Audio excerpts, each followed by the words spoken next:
보겠습니다. 우리 함께 읽겠습니다. 그때 분분왕 헤롯이 예수의 소문을 듣고 아멘. 예, 기도하겠습니다. 하나님 아버지 감사합니다. 오늘도 복된 하루를 믿음으로 살아가고자 합니다. 귀한 하루 주님의 은혜 가운데 있게 하여 주시고 하나님 기뻐하시는 은혜가 넘치게 하여 주시며 그 은혜가 바로 십자가의 은혜요 예수님의 은혜요 우리를 사랑하신 은혜인 줄 믿습니다. 이 은혜 속에 오늘도 어떤 일이든지 어떤 환경이든지 또 어떤 우리에게 일어나는 모든 일 가운데도 주님의 은혜를 구별하며 깨달아 승리할 수 있도록 하나님 복을 내려 주옵소서. 주께서 사랑하는 믿음의 백성들을 이 새벽에도 기도하게 하시니 감사합니다. 우리 모든 기도의 제목 가운데 함께하여 주옵소서.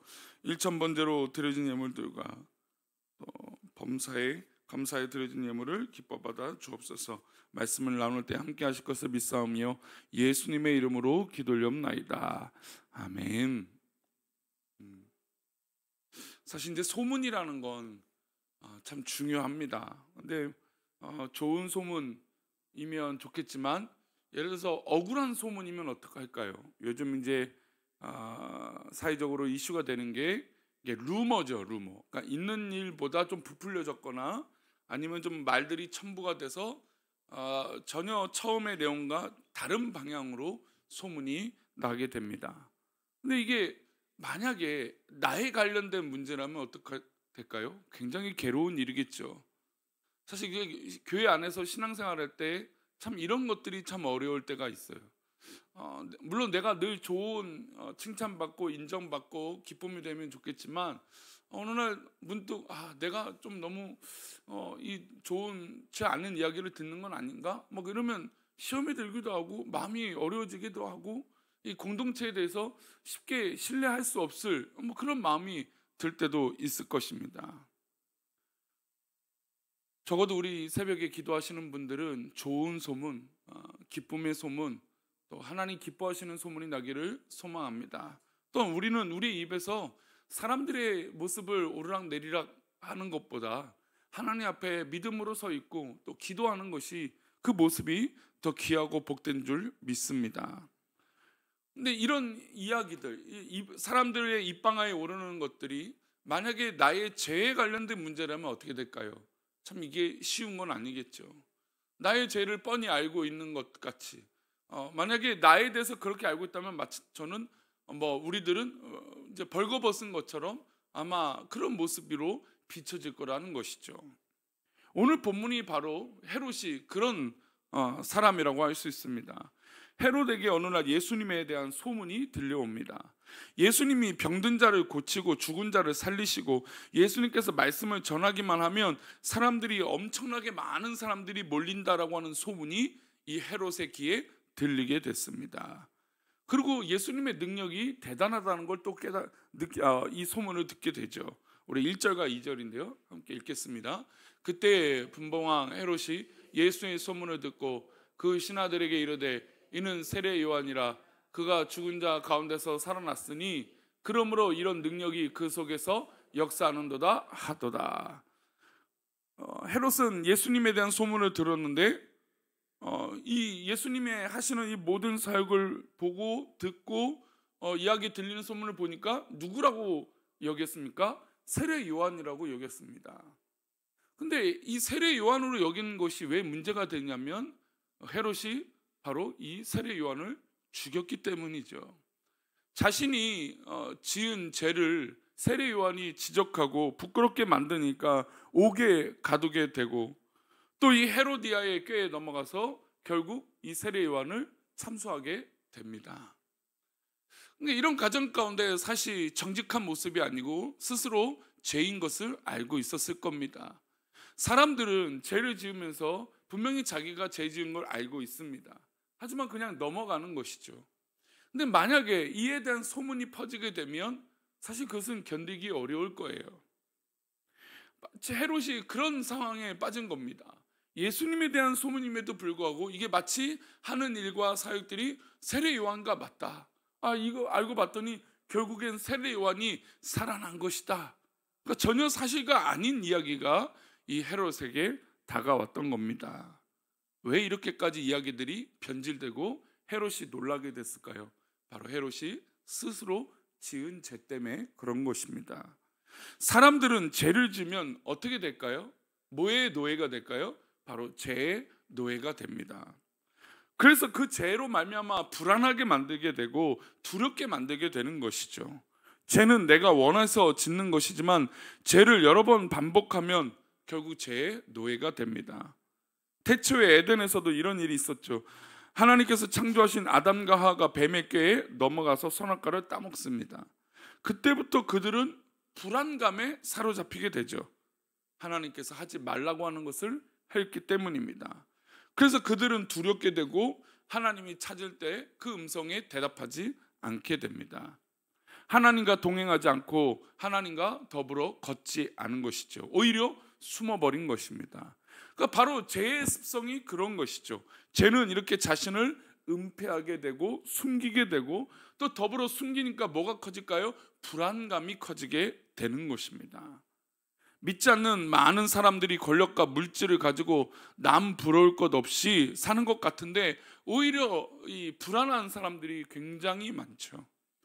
최근에 어떤 이런 불안 증세로 인한 이 사회적 이슈가 또 이 병원에 관련된 이야기들이 굉장히 큰 것을 보게 됩니다. 그리고 TV나 어떤 것들을 보게 되면 왜 이렇게 불안한 사람들이 많은지, 염려가 많은 사람들이 많은지, 결국 그런 모습을 보면 뭐가 답이냐고 느끼게 되면 바로 예수님이 답이고 교회가 답이다라는 걸 느끼게 돼요.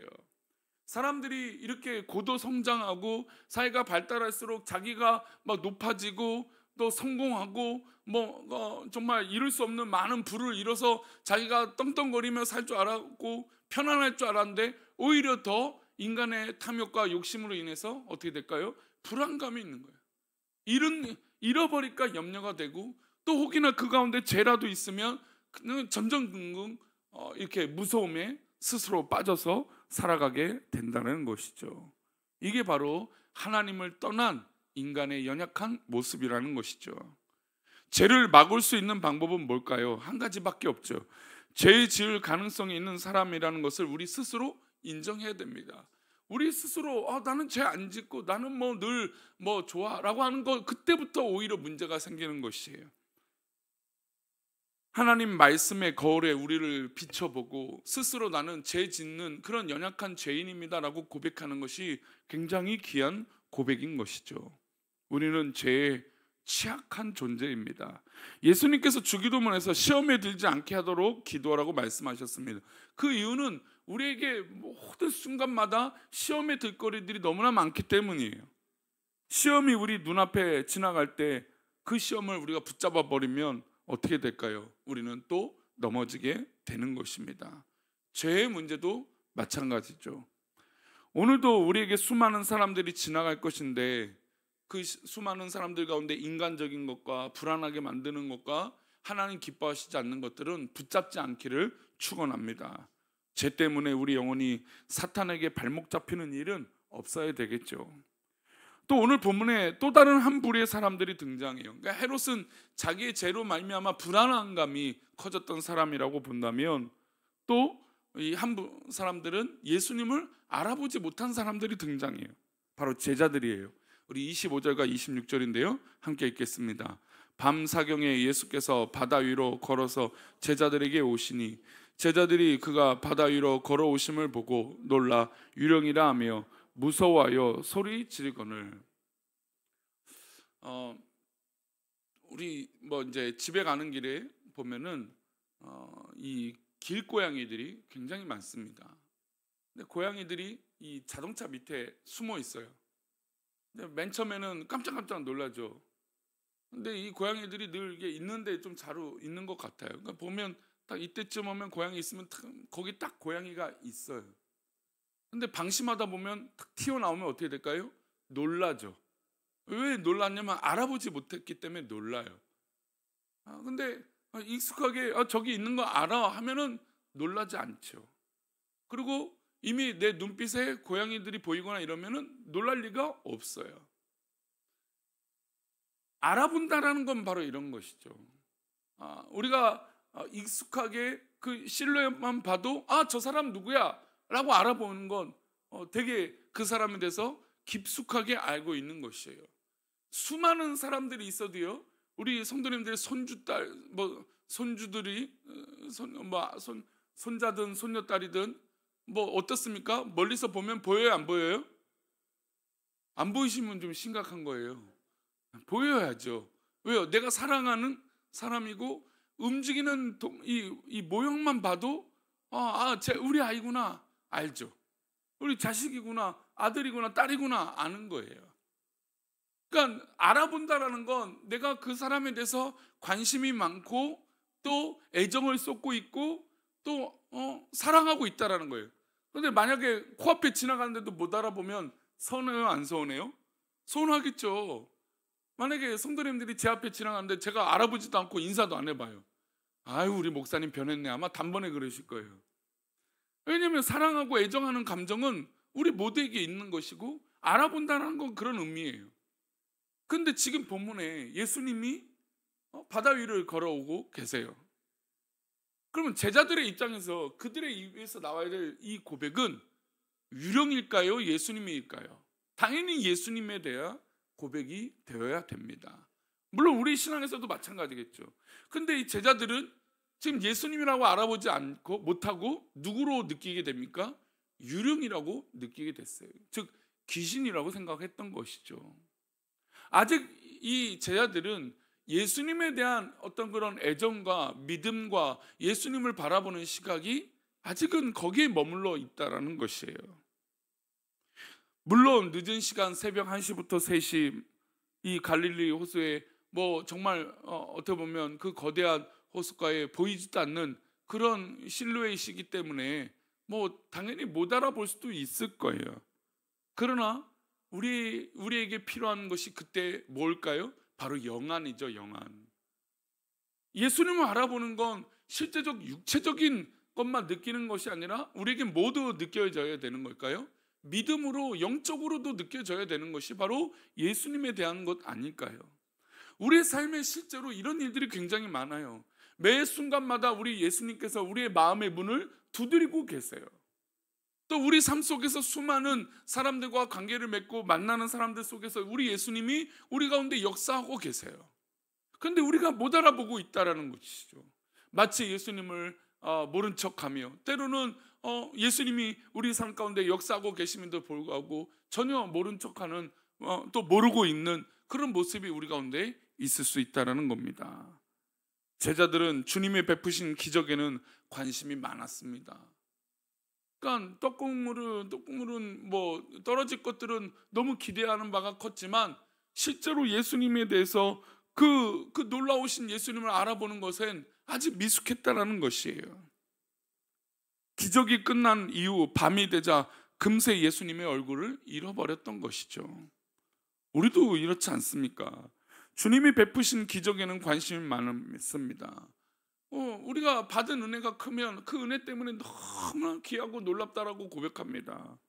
그런데 어느 순간 그 은혜의 자리를 떠나면 어떻게 됩니까? 내가 언제 그러냐? 예수님을 잃어버리고 못 알아볼 때가 더욱더 많다라는 것이죠. 주님께서 우리 가정, 우리 곳간을 채우시고 내 인생을 축복하시는데 그런 데는 관심이 많지만 주님의 얼굴을 알아보는 데는 관심이 없다라는 것이죠. 하나님의 손이 아니라 하나님의 얼굴을 구하는 자, 하나님의 손은 많은 것을 가지고 있는데 이것에 목매고 사는 자가 아니라 하나님의 얼굴, 하나님의 존재 자체를 느끼고 깨닫는 자들이 되시기를 축원합니다. 우리가 새벽에 기도할 때 예수님의 놀라운 품을 깨닫고 예수님의 놀라운 손길을 깨닫고 예수님의 얼굴을 구하고 예수님이 우리 삶 속에 드러나는 것을 기뻐하는 성도들이 되시기를 소망합니다. 이게 얼마나 귀한 거예요. 별거 아닌 것 같잖아요. 예수님 알아보는 게 뭐가 어려워요. 근데 우리 삶 속에서 예수님을 발견하고 인정하는 게 또 그만큼 쉬운 일이 아니라는 것이에요. 만약에 예수님의 얼굴을 또 예수님이 함께 하심을 우리가 매사에 깨달은다면 우린 당연히 조심하며 살겠죠. 성숙하게 살겠죠. 그러나 우리가 그러지 못한다는 것이죠. 우리가 이 새벽에 모여서 기도하는 것은 무엇입니까? 당연히 우리 자녀들이 잘 되고 우리 가정이 잘 되고 우리 교회가 잘 되는 것이겠죠. 이것이 우리의 근본적인 고백이고 간절함이고 사모함이죠. 또 건강을 위해서 기도하는 거 당연한 것이죠. 근데 이 모든 방향과 목적이 누구를 아는 것에 있어야 될까요? 하나님을 아는 것에 있어야 돼요. 우리 주님을 알아보지 못한 채 내가 건강하면 뭐하는 소용이 있겠습니까? 주님을 알아보지 못한 채 내가 잘 되는 게 뭐가 중요하겠어요? 뭐가 유익이 있겠습니까? 주님을 알아가는 기쁨과 은혜가 커져서 매 마음속에 이루어지는 모든 것들도 감사로 바뀌어지는 은혜가 있기를 축원합니다. 아무리 캄캄한 밤일지라도, 아무리 어려운 공경이 있을지라도, 아무리 어떤 일이 우리 가운데 있을지라도 그 순간에 우리 하나님, 우리 주님 우리와 분명 함께하고 계실 것입니다. 그러니 그 순간에도 누구를 알아봐야 될까요? 우리 예수님 알아봐야 돼요. 우리 성도들 가운데 괴롭게 하는 모든 것들이 있습니까? 그 괴로운 것이 있을지라도 그 순간에 주님의 얼굴을 보시기 바랍니다. 주님의 손을 붙잡고 주님을 알아봐서 내 삶 속에 주님과 함께하는 기쁨이 얼마나 큰지 그것을 누리고 살아가는 저와 여러분 되시기를 축원합니다. 기도하겠습니다. 하나님 아버지, 우리가 오늘 하루도 살아갈 때 매 순간마다 역사하시는, 또 누구보다 나를 사랑하시는 우리 주님 곁에 있기를 소망합니다. 우리 귀한 믿음의 백성들을 붙잡아 주셔서 정말 주의 선하시고 복된 은혜가 우리 귀한 성도들의 삶 가운데 있을 수 있도록 하나님 복을 내려 주옵소서. 믿음의 백성들, 오늘도 기도하러 모인 우리 귀한 성도들 매 순간마다 주님을 알아보게 하여 주시고 주님을 느끼게 하여 주시고 주님과 함께함으로 내 모든 주어진 일들을 기쁨으로 감사할 수 있도록 복을 내려 주옵소서. 우리와 함께 하시고 인도하실 것을 믿사오며 거룩하신 예수 그리스도 이름으로 기도 올려옵나이다. 아멘.